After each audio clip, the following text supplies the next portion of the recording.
There is a specific kind of loneliness that forms not in empty rooms, but in crowded ones. It's the feeling of being present, yet entirely unseen.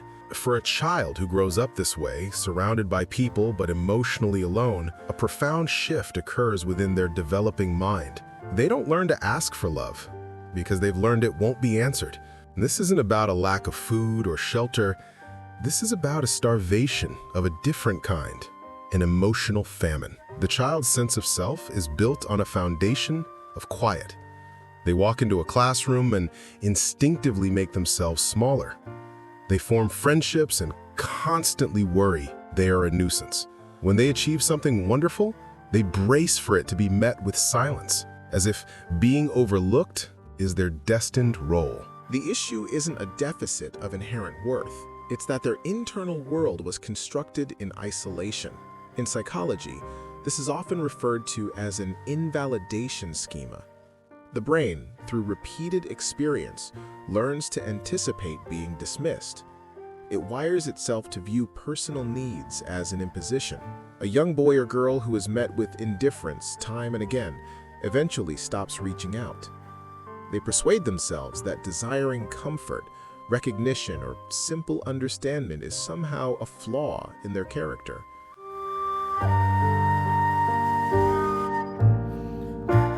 Can you picture a young girl at a family gathering, holding a crafted gift, waiting for a parent's gaze to finally meet hers? You might have witnessed this scene in a park, at a school play, or perhaps it's a faint memory from your own childhood. The child who doesn't shout or act out, but who slowly withdraws into a shell of quiet compliance. On the surface, it may seem peaceful, even easy, but within that child's consciousness, a critical narrative is being written. For a young person, consistent emotional absence isn't a minor oversight. It feels like a crack in the very core of their being. And here is the difficult part. This form of neglect isn't always malicious. It doesn't always look like hatred. Sometimes it's just a void. It's the question that was never answered, the averted gaze, the achievement that went unmentioned, or the caregiver who is too preoccupied, too drained, or too distant to truly see. The psychological impact of the unseen child is profound and enduring. It molds their self-perception, their worldview, and how they form bonds years into the future. We often tell ourselves that kids are tough, that they recover from everything. And yes, children are adaptable. But adaptation is not the same as recovery. When a boy or girl learns to exist without validation, they adapt by making themselves less visible, by concealing their desires, by persuading themselves their existence is less significant. And this survival strategy, while it helps them endure their youth, can subtly shadow their adult lives in ways they might not even understand. The unseen child becomes the adult who hides. From a scientific standpoint, being acknowledged isn't a mere comfort, it's a requirement for healthy development. Studies in child psychology repeatedly demonstrate that children require 3 fundamental elements to flourish: a sense of security, cognitive engagement, and emotional attachment. If any one is missing, growth is impacted. But that feeling of connection, of being recognized, listened to, and valued is the element that most directly forms the child's identity. Pioneers like Mary Ainsworth, building on attachment theory, showed that a secure bond, established when a caregiver reliably sees and responds to a child, forges a bedrock of trust. This trust then becomes the template for all future love and friendship. But if a child is emotionally missed, if their bids for contact are met with emptiness or unpredictability, they don't just feel momentarily sad. They absorb a damaging core belief. Perhaps I am unworthy of care. Maybe I am insignificant. This is not hyperbole. Modern brain imaging reveals that when a child's attempts to connect are consistently unmet, the mind interprets it as a danger. The body's alarm system activates, stress hormones surge. Over the long term, this can recalibrate their entire nervous system to expect abandonment. Their normal state becomes worry. Their ability to manage emotions becomes unstable. And yet, to an outside observer, they might simply appear to be a reserved youngster. When a child is actively harmed, the injury is clear.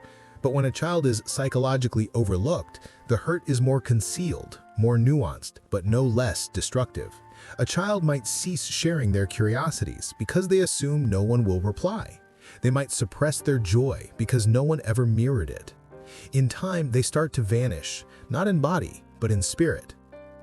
Clinicians often term this childhood emotional neglect. Unlike physical deprivation, which leaves marks you can see, emotional neglect leaves wounds hidden underneath. These wounds frequently don't fully surface until adulthood, when the unseen child tries to create intimacy, pursue goals, or find purpose, and collides directly with the quiet, unmended injuries from their past. For instance, many adults who felt invisible in their youth report battles with a fragile sense of self-worth. They pause before voicing their opinions, convinced they hold no interest. They may dread disapproval so intensely that they sidestep closeness completely.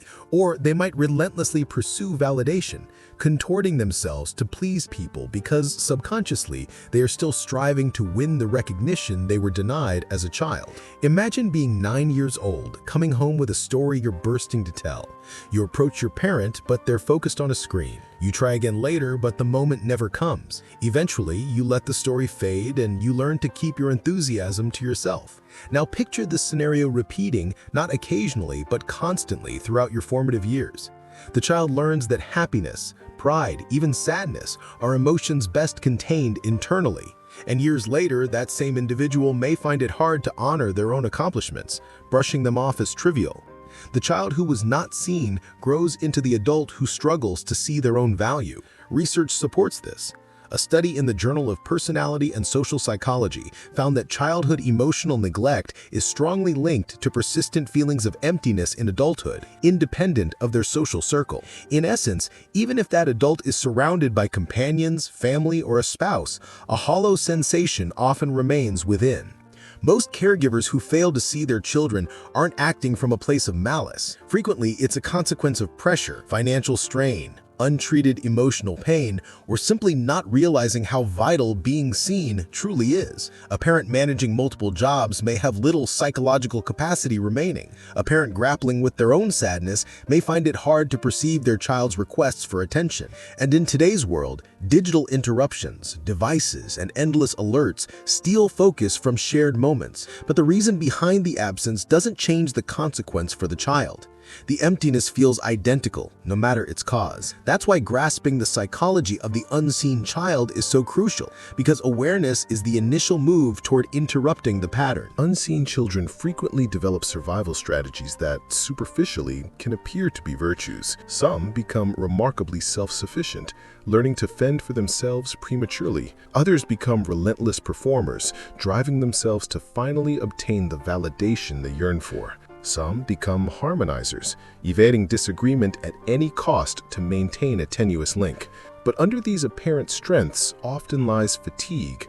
The self-reliant child matures into an adult who finds it hard to rely on anyone. The high performer becomes the unfulfilled striver, never feeling good enough. The harmonizer becomes the chronic accommodator, incapable of setting limits. And maybe the most tragic adaptation is the child who simply gives up.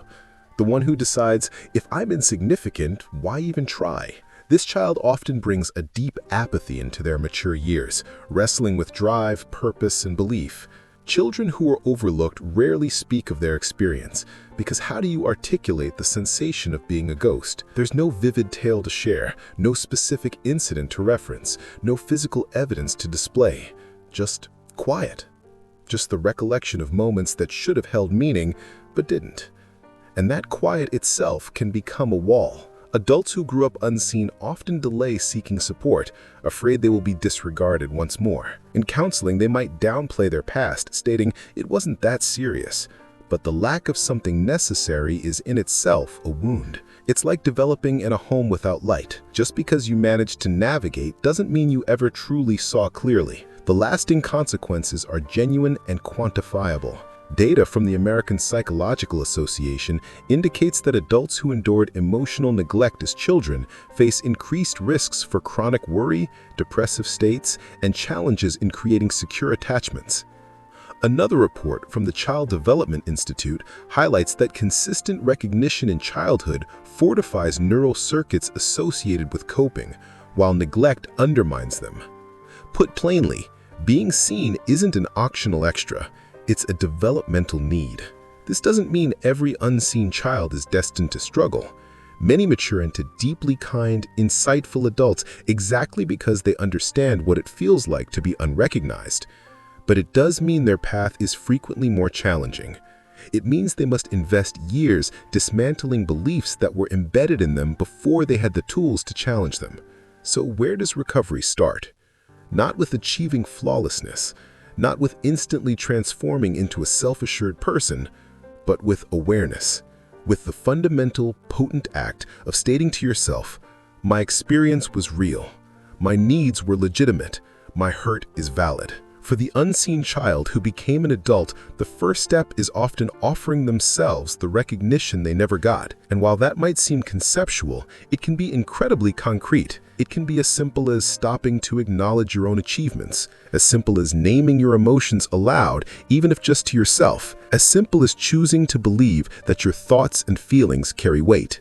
Because the reality is, the need for validation doesn't disappear with adulthood. The desire to be witnessed doesn't just vanish, it just goes into hiding. And the journey of healing is about guiding it back into the open. Healing is giving your past self a voice. Reflect on how this manifests in friendships. An unseen child often becomes the supportive friend who hears everything but finds it difficult to reveal their own battles. They may be the individual who is always there for everyone, but almost never requests help themselves. To the world, they may appear generous, but inside there's often a persistent question: why am I not as important? This isn't self-centeredness. It's a deep yearning for the equilibrium they never knew. In love, the patterns can be even more intense. Some adults who were overlooked as children become hungry for affection, holding on tightly to anyone who offers them a glance.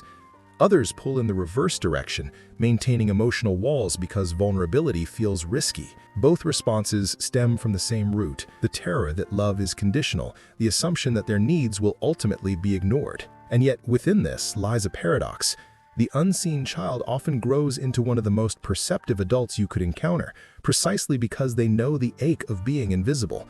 They possess a sharpened awareness of the feelings of others. Research in developmental science has indicated that neglected children often cultivate powerful intuitive abilities. They learn to decipher expressions, vocal nuances, and slight changes in atmosphere because their emotional safety relied on it.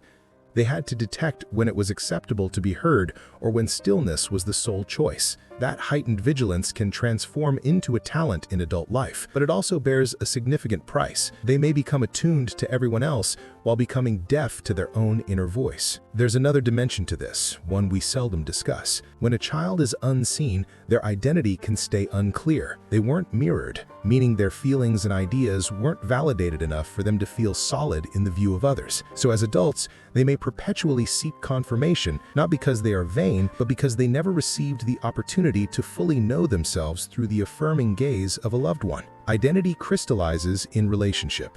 Without that reflection, the self remains shaky. But here is where something incredible occurs. The human spirit possesses a resilience that is almost beautiful.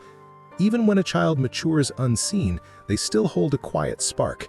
That's why so many unseen children as adults pursue growth. They explore writings on the mind. They embark on voyages of self-awareness. They seek counseling, or they document their innermost feelings. They are unwilling to reside in the quiet they were born into. They want to shatter it. That very intention is evidence of fortitude, and mending is achievable. Neuroscience has taught us that the brain is malleable. It evolves, modifies, and restructures. This signifies that even if a child grew up unseen, as an adult, they can construct new pathways. Every instance they express themselves and are met with understanding, the brain logs safety. Every time they establish a limit and it is honored, the nervous system learns confidence. Every second of healthy relationship acts like a drop of water, slowly eroding the rock of ancient hurts. Recovery doesn't always appear monumental. Sometimes it looks like finally telling a companion, "I need you to just hear me for a moment." Sometimes it's daring to say, "That hurt me," instead of internalizing the injury. Sometimes it's being alone and affirming to yourself, "My experience is important," even if you were never shown that truth. These minor moments are actually uprisings because they rebel against a lifetime of silence. And the truth is, none of this is simple.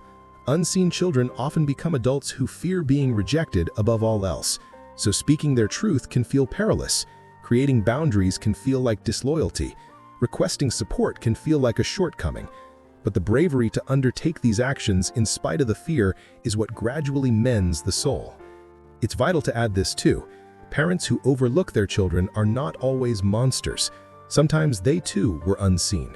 Sometimes they were swamped, trapped in their own fights, or simply blind to the effect of their psychological absence. This doesn't forgive the injury, but it helps us see that cycles of neglect often span generations. When an adult starts to heal from being overlooked, they are not only mending their own life, they are snapping a link in a chain that may have persisted for ages. Think of it this way: every unseen child who learns to attend to their own voice becomes a parent, a friend, or a partner who listens more deeply. Every unseen child who learns to honor their needs becomes someone who shows others that their needs are valid too. Healing spreads. And this leads us to one of the most vital realizations. An unseen child often feels their life made no impression, but in truth, their narrative holds tremendous power. Their voyage from invisibility and their struggle to reclaim their presence can inspire others in ways they can't imagine.